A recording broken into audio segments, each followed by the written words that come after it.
That's too funny. For a change, it really wasn't. And by the way, we are live here, and we're going to have a great time on today's sales. Do I have to behave myself now? To the Sales Slap podcast, where we hit you with the hard truths, bold strategies, and expert insights you need to master the art of selling. And who's leading the charge? Meet your hosts, Rick Denley, Simon Hares, and Scott Donald. Get ready for real talk, expert advice, and game-changing strategies. Because in sales, you don't just play, you slap. Let's dive in. And I think my co-host deserves slaps this morning after the green room discussions we had before. Welcome to the Sales Slap podcast with returning guest, woohoo! Speaker, sales coach, Harvard Business School advisor, sales analyst. It goes on and on. You know who she is. Carole Mahoney, welcome to the Sales Slap podcast. Well, thank you so very much on this wonderful Friday morning. What a way to wake up to the day. Right? We're so happy to have you on board. Simon, good morning to you. Good morning to you. Carole, I love your color-coded, slightly OCD and slightly disturbing bookcase. Slightly, just like, yeah, my spice rack is alphabetized. My closet is color coordinated, just a little OCD. Okay, marry me. There is no such thing as a little OCD. That's you true. are or you aren't. All right, I fully own it. Well, you're in the right place, that's for sure. Scooter, good morning. Good morning. I was thinking this is we have first quite often, but this is the very first time that Simon has proposed to one of our guests. So this is another thing to add to the list. This is awesome. My husband and I, attraction. we have an agreement, right? So if you've ever seen Indecent Proposal, he's like, okay, $1.5 million. I'm like, no, honey, inflation. It's got to be at least $3 million. So. I'm sorry, Carole, but I'll take the $1 million for you, love. I'm done that cheap. It's fine. Have her, I'll take it. Yeah, I'll do it for Lego. he would too. It means more to him than anything in the world with that beautiful collection behind him. Simon, what's next with your Lego collection? We're actually going to a new IP. What? So we're now moving into Nintendo. So we are going to be doing Bowser, Super Mario Kart. I've just bought today the Lego Game Boy, so I'm quite excited by that. So it's all good. Anyway, should we talk sales? For God's sake, come on. Well, so can I segue from Legos to sales? Because my youngest son was also still is a Lego fanatic. And as a teen, like 9-10 years old, he would take the little Lego. He was a Star Wars fan, so he would take the little stormtroopers and he would customize each of the Lego pieces and then sell it on eBay. Mm-hmm. Good for him. Yes, I guess maybe my salesness maybe rubbed off on him a little bit. I think that sounds great. Is he in sales now? No, he's a welder now. But what's funny is that both of my sons will send their friends to me whenever they want to start a business or they're thinking about getting in sales. They're like, just go talk to my mom. So it's kind of cool. Yeah. That's fantastic. I love that. You have to love that. And that's a great transition into the selling area, right? Oh, sure. We can do this now. Yeah. See, yeah. So let's get going on this. I think our viewers are here to hear about Nintendo and Lego. Probably. Okay, I'm going to start off with a controversial question right off the top. Are you ready for this? I'm ready. Okay, so we can all agree. I'm looking at the notes that you shared with us, Carole, and this whole idea of sales is hard. We can all agree that sales is hard. Yep. But then your next comment was AI isn't going to make things easier. Mm. And I'm thinking, boy, that's counter to what some people think. So can you expand on that? Not the sales is hard part, because we get that, but how is AI isn't going to make things easier? AI is going to make everything easier, isn't it? Yeah. Just like the internet was going to make everything easier, just like, industrialization was going to make everything easier. Yes, it's going to change things, but that doesn't necessarily mean easier. So, for example, one of the things that I'm starting to see is the AI bots that are doing all of these automated email campaigns and now cold calling.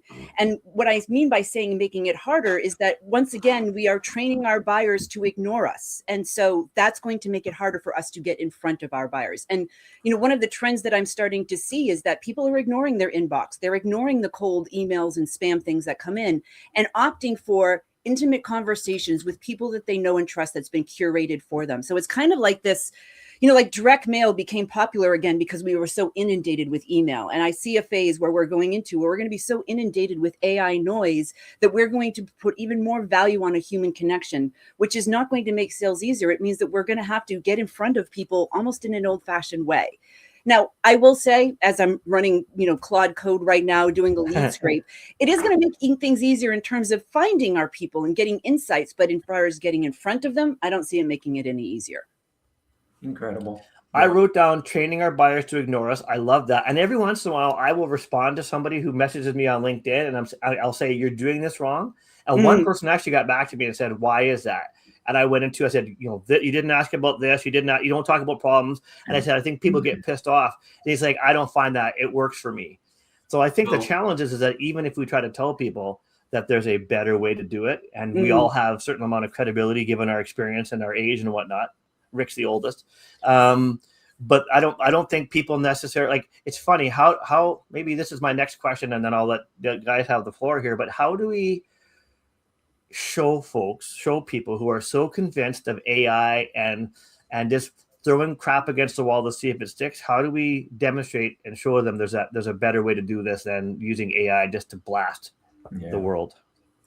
I think you have to let them fall on their face a little bit. Honestly, because until someone sees that there's an impact or a consequence to the way that they're doing things, they're just going to keep on doing that. Like, okay, in the 1950s, we were told that smoking was good for us, right? And so try to convince someone in the 1950s that smoking was bad for you when everyone else is saying that it's great would be almost an impossible task, until people started getting sick and getting cancer. And now, oh my gosh, maybe this isn't such a good thing for us anymore.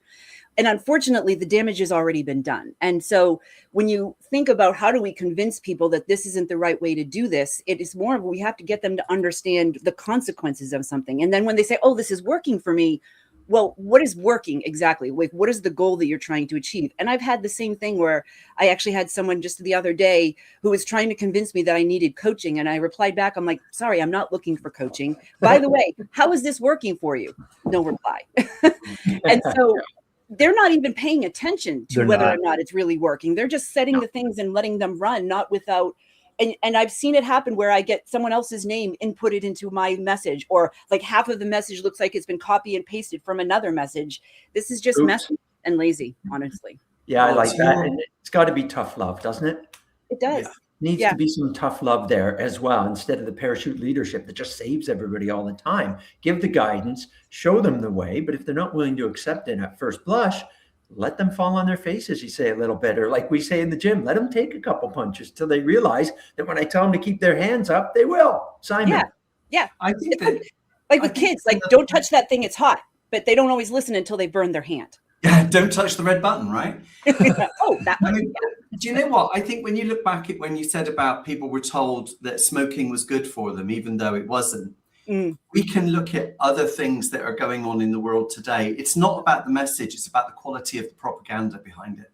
Right. Yeah. And the thing is, when the propaganda is really, really good, you can't help but listen.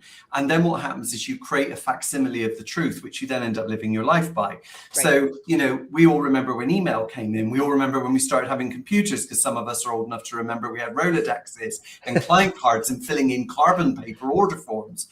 Doing those things, I know they were marvelous days. But do you remember going home and having carbon paper stains on your hands? And it was all that stuff.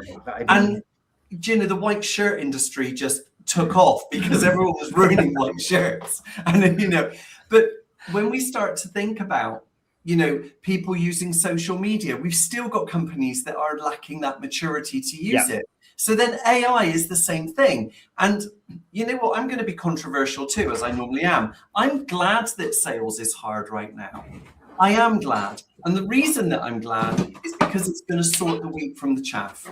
It's going to sort out those salespeople that will just jump on to any belief or piece of propaganda that's out there about sales. Like that classic one where people go, oh, it's the market's bad. The market's bad. Do I remember watching an episode of a TV show called Industry, which we have in the UK here. It's an incredible one it's a bit like Succession. It's quite racy. And one of the characters in there is talking about the way that the market is, And his boss turns around and says to him, do you know what? I really don't care about the direction of the wind. I'd much rather you told me or made it blow. I'd much rather you made it blow than tell me about that. Yeah. And it is I kind of hashed that, didn't I? But it doesn't matter. The point is that, we've got so much going on that if actually sales does become hard, it will be those people that are embracing messaging, which is human. God knows I have to bang on about bloody video messaging again. You can't AI that, if you want to talk to someone. Thank goodness. I've been doing a load of intro with that recently, and loads of people are coming back going, oh, it's so nice not to get a message generated by AI. And you think, But Simon, you're so right. And like I say, we don't control. He is. We all agree. Simon's right. Okay. Simon's back on track working out, so he's all pumped up now, which is nice. Yeah, he's all fired up on endorphins. We don't control the wind, but we can adjust our sails, was part of what you were getting at, which is so true. Now, Carole, I've got one for you, because in a recent post, you outlined the emotional and conversational skills today's salespeople need, especially in a world shaped by COVID and accelerated by AI. It was a great post. What else should leaders, I always like the leadership slant on this, but what else should leaders be doing to intentionally develop these human skills in the up and coming generations, especially when many of them never had the chance to build them in traditional early career roles because of COVID and such? Please reiterate what you mentioned in that recent post. It's so good. Yeah. And so what I was saying in the post is that we're coming up in a workforce who's been raised and gone to school during COVID, whether it was high school or college. And, their screens are always in front of them. And so it was already an epidemic of a lack of ability for this generation, Gen Z, Gen Y, in being able to communicate, to have a conversation person to person. And that's just being amplified by the fact that AI is now taking over so much of this. Yet the thing that is the most valuable thing now in this age of AI is that human connection, that human conversation. Yet we have a workforce that's coming in that absolutely lacks those skills.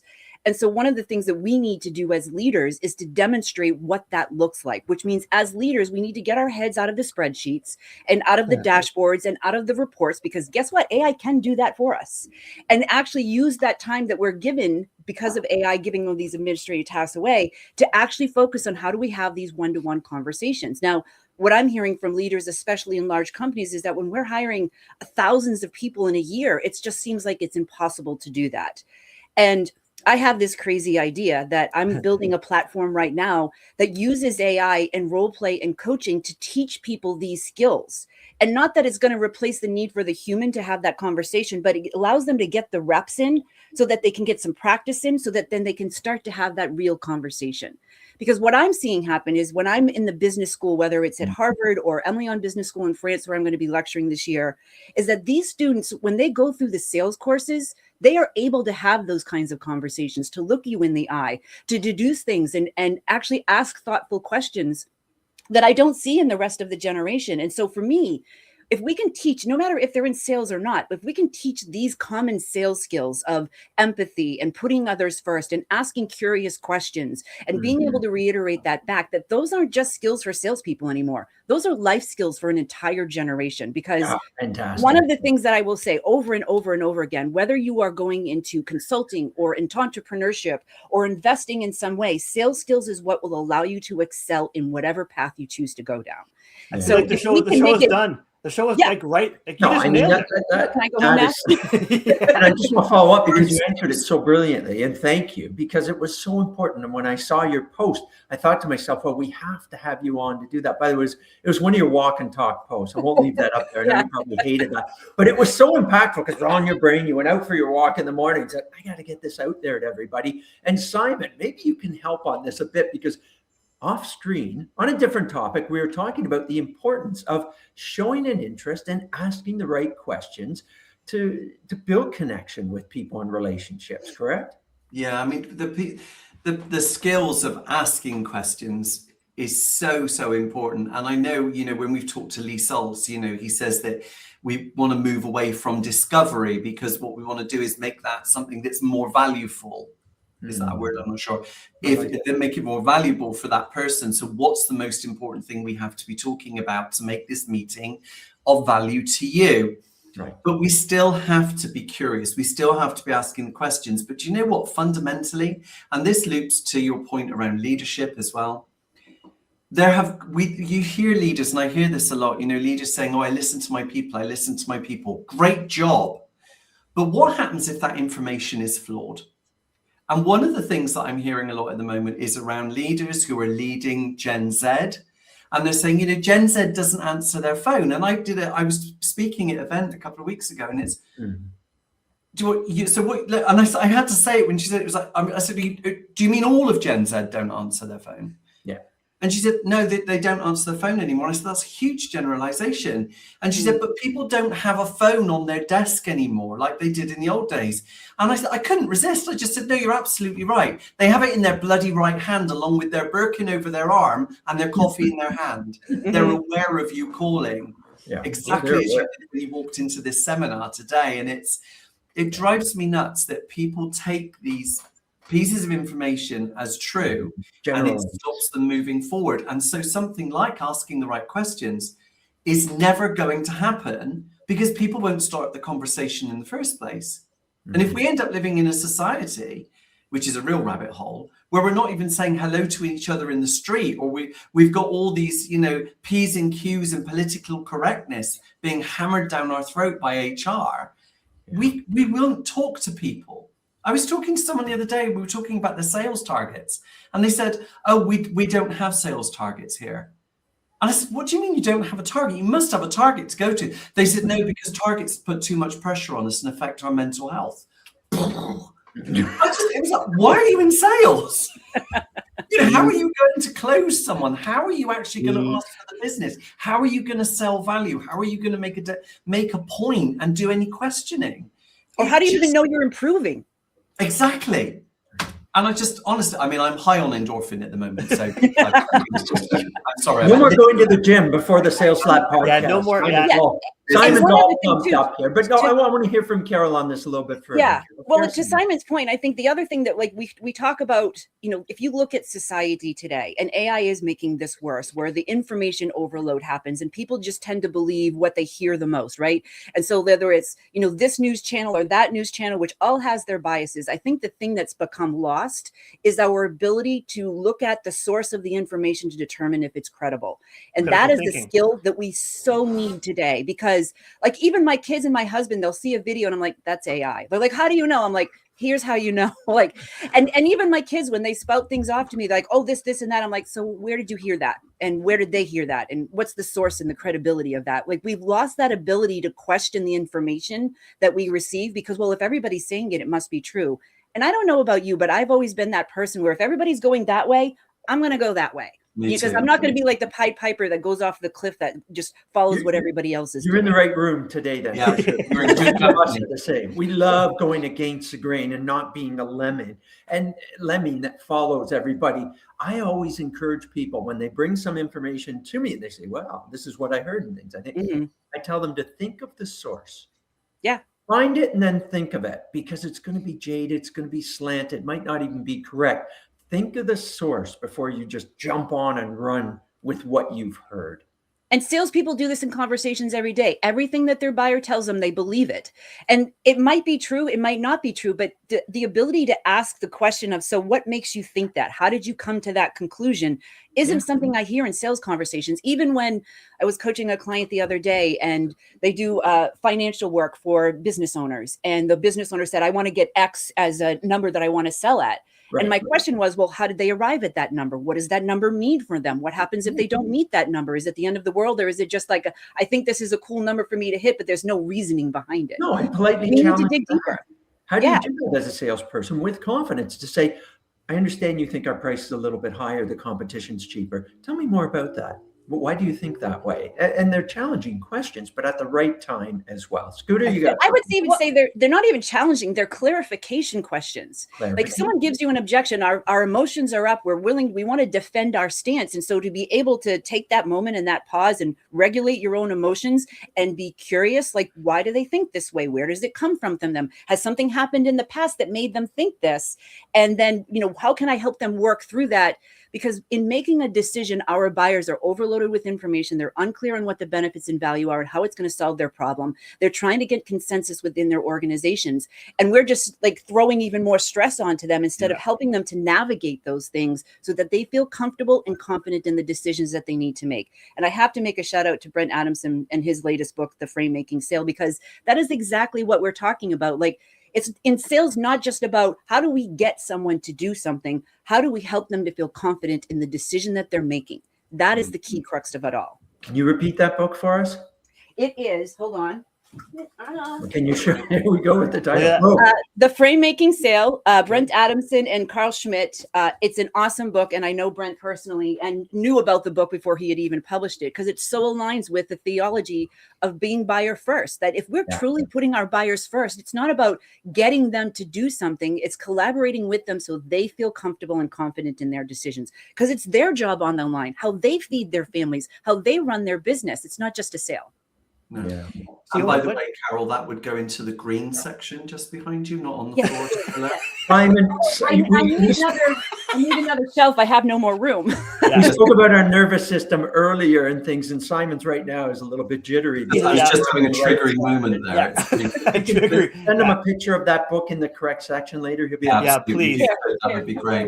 Can I just pick up on something as well? Something that we talk about when we need to be asking people to make sure they're comfortable in their decisions, those things. Isn't it ironic that we still hear people talking about using open questions during discovery, and yet often the most underused questions within the open question framework, which would be how and why, are the most underused of all of them? And it's so often that people are frightened to ask, so how did you come to do that? How did you come to that decision? Why is that important to you? Why do you want that? Yeah. And when we start to think about what those questions deliver, how delivers a process or a rationale or a way of thinking, a methodology, whereas why is definitely the rationale and the thinking behind it. And people give you a clue in their answer, because if you ask anyone a question that begins with the word why, the answer inevitably begins with the word because. And if someone's doing that in that framework, psychologically, they believe that what they're saying is true from their point of view, even if they're wrong. For example, why did you choose to go with the competitor? Because they told us that they were cheaper than the market leader. Now, you might know that you are the market leader and you could do it cheaper. But there are times when you don't need to always be right. You just store that piece of information and you support them. That's really interesting. And what did you like about it? Because we've got to remember that if we're going to contradict them, we're actually saying to them that they've been lied to by a salesperson who they're talking to right now. That's a gentle road to travel.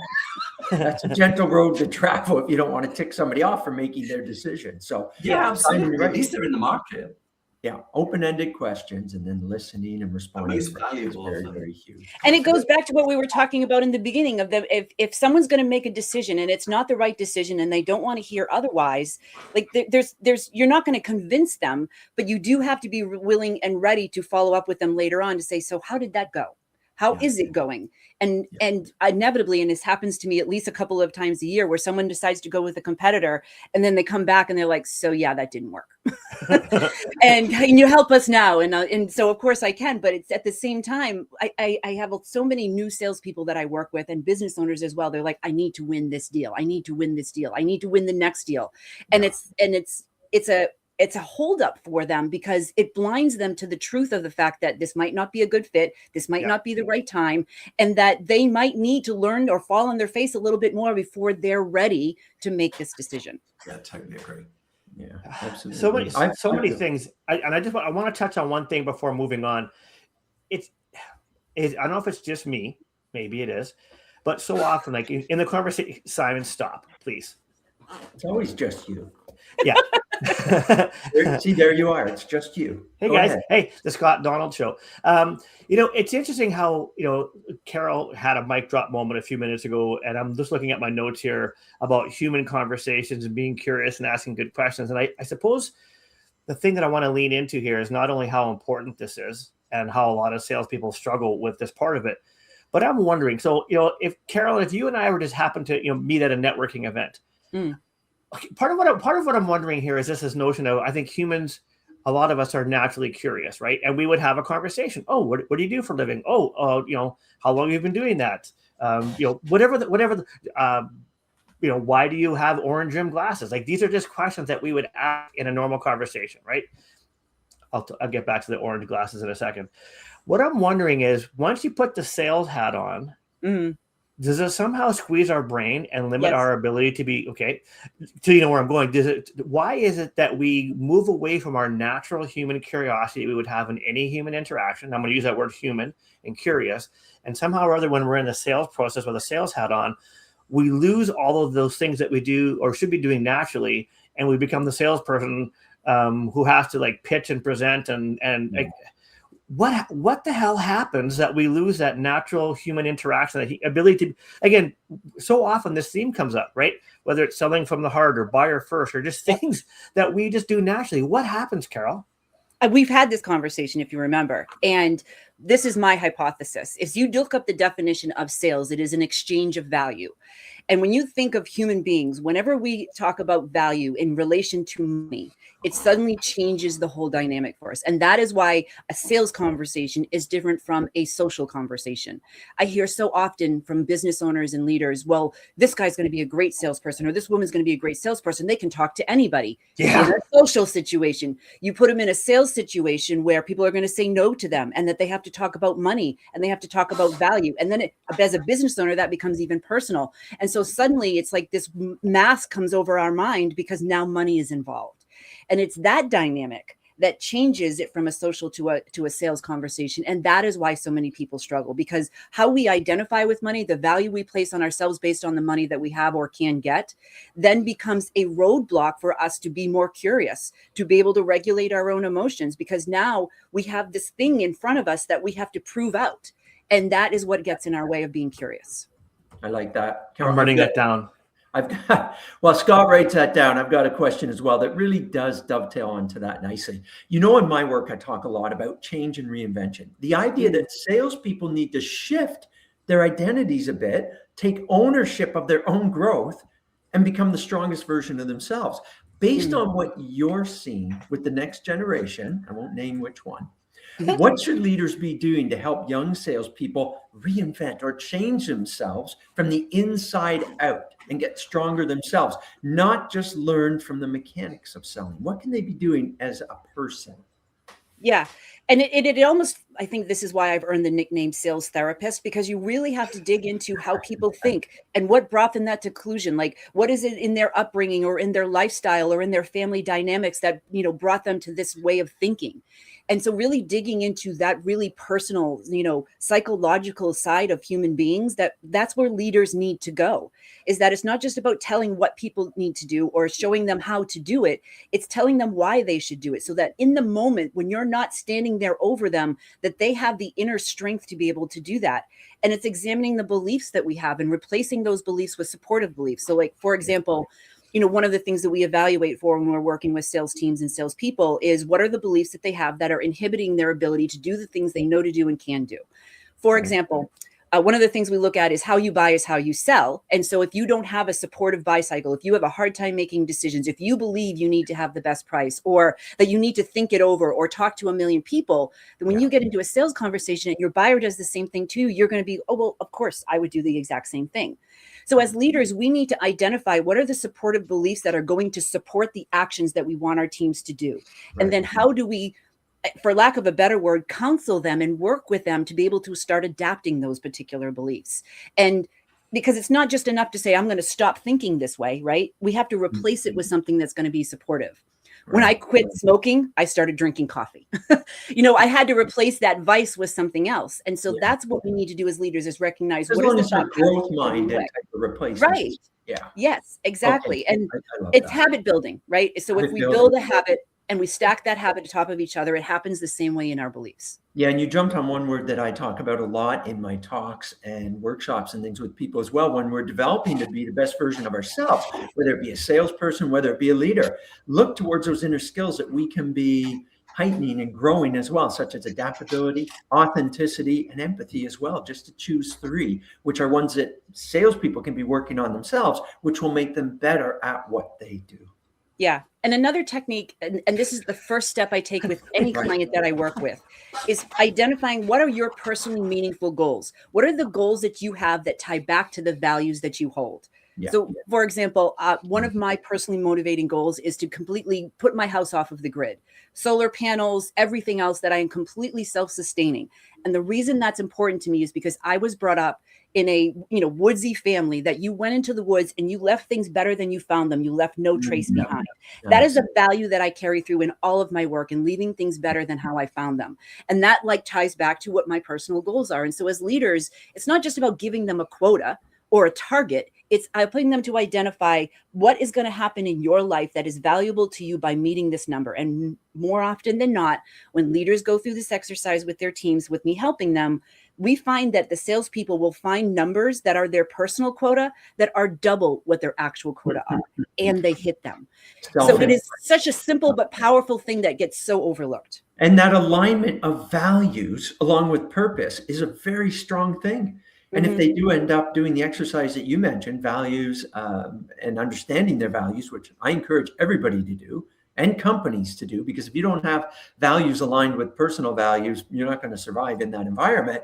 And then they go out and they do something which Simon loves, which is actually set a target. And guess what? It's higher than what was anticipated, but they did it themselves. It wasn't forced down from the top. Guys, this has been unbelievable. We do need to move this. I could talk about this with ready to do Ricky's recap, isn't he? Well, are we doing the it? moment you've all been waiting for. It's time for Ricky's recap. Take it away, Ricky. All right, Ricky's going to take it away, but there is so much to talk about right now regarding this. And I know Scott made notes too. I had to almost put a stop sign on him there from going where he doesn't. No, I won't. Here's a few points for our viewers just to wrap things up today. Training buyers to ignore the AI noise. Think about that for a minute. Human connection still remains very important to us here. We need to demonstrate it, and leaders need to demonstrate it on a regular basis. Continue to be curious with your questions to build clarity on that conversation and connection with the buyers. Think of the source when you hear information. And there's another one here for us. If I can read my own writing now, I was writing things so quickly, Carole. You gave us so much information in such a short period of time. Certainly, sales is an exchange of value. I thought that was so brilliant as well. Carole, people are going to want to know more. Where can they get a hold of you? So you can find me on LinkedIn for sure, because that is where I spend the majority of my social time. And then Unbound Growth is where you can go for the corporate training, or if you're looking for a speaker for your next event, go to carolemahoney.com. Carole with an E at the end and Mahoney with an E before the Y. Yes, that's very important. Let me, I can probably put that up here again if I'm careful and very quick with it as well. So did I get that? There it is. Yep. Yes, you did. All right. Good job. Good job, Ricky. Thank you. I appreciate it all. And I appreciate our viewers being on this portion of the Sales Slap podcast. Scott, who have we got next on our?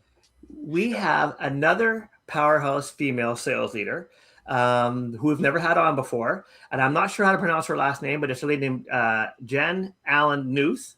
Okay. And she's, I love her content, and she's a gigantic dog lover. So she's going to fit right in with us. Well, you have to be on this show, don't you? It's just imperative that everybody be a dog lover. So we thank Carole for being here. Very much so. I'm not, who's bobbing and weaving here? What's going on? We don't get rid of her that soon. We thank her for being here. We thank our viewers for being here. Co-hosts Scott and Simon, always amazing. Thanks so much, everyone. See you again on the next. Be safe, everyone. Thanks, everybody. We're out. For attending the Sales Slap podcast, feel free to reach out to your hosts, Rick, Simon, and Scott, and our guests from this episode for more information. We look forward to seeing you next time.